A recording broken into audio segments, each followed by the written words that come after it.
آفتاب اور میں پورے 6 مہینے ساتھ رہے۔ ہمارے ٹرنک اور میز تو ساتھ ساتھ تھے، لیکن ہم دونوں ایک دوسرے کے لیے مکمل طور پر اجنبی رہے۔ نہ صرف ہماری عادتیں مختلف تھیں، بلکہ ہم مختلف ماحول کی پیداوار بھی تھے۔ اگر میں گھاس تھا تو آفتاب پھول تھا، گورا چٹا کشمیری جس کی شربتی آنکھیں، براؤن بال اور بڑی چوڑی چکلی کاٹھی تھی۔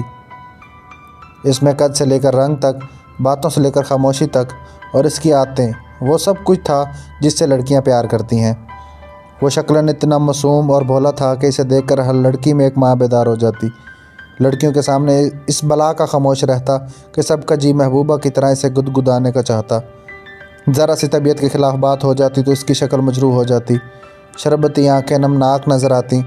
اب باتوں کے پھاہے سے لے کر سب لڑکیاں نرس بننے پر آمادہ ہو جاتیں۔ آفتاب قلین فروش امیروں کا ایسا لاڈلا تھا جس کی گھٹی میں پریم رچنا تھی۔ وہ اس قدر سیر چشم سیر دل آدمی تھا کہ نہ اسے دولت کی بھوک تھی، نہ محبت کی، نہ وہ شہرت کی تلاش میں تھا، نہ ترقی کی۔ وہ ان تمام نعمتوں میں ہر وقت رہتا، مچھلی جیسے جل میں رہتی ہے۔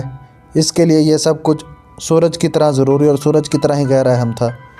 اس نے کبھی کسی کلاس کے پروفیسر سے بحث نہیں کی، بس نما نما مسکراتا رہتا۔ ہم سب میں جب سیاسی بحثیں ہوتی، ہم نوائے وقت، امروز، مساوات جنگ، مشرق سے ہو کر نیوز ویک اور ٹائم ویک تک پہنچتے، تب بھی وہ خاموش رہتا۔ وہ کسی کو مرعوب کرنے کے لیے یا خود کسی سے مرعوب ہونے کے لیے خواہ مخواہ کوئی پنگا نہیں لیتا۔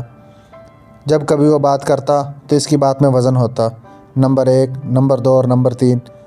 وہ نہ کبھی لڑکیوں کو لفٹ دیتا، نہ متاثر کرنے کی کوشش کرتا۔ صرف اسے عادتاً اور سرشتاً ایک ایسی حرکتیں ہوتی رہتی تھی جن سے لڑکیاں پیار کرتی ہیں۔ اگر ماڈرن لڑکیاں بھوک کی نمائش کر کے اندر کی بھوک کا ثبوت دیتی تھیں تو آفتاب کے پاس ہمیشہ اتنے پیسے رہتے تھے جس سے وہ ظاہری بھوک کو شانت کر سکتا تھا۔ کچھ اس لاپرواہی سے لڑکی سمجھ جاتی، ایسے ہی بغیر مشکوک کیے، بغیر شرمندہ کیے، خاموشی اور رضا سے وہ اس کی دوسری اشتہا مٹانے کی بھی صلاحیت رکھتا تھا۔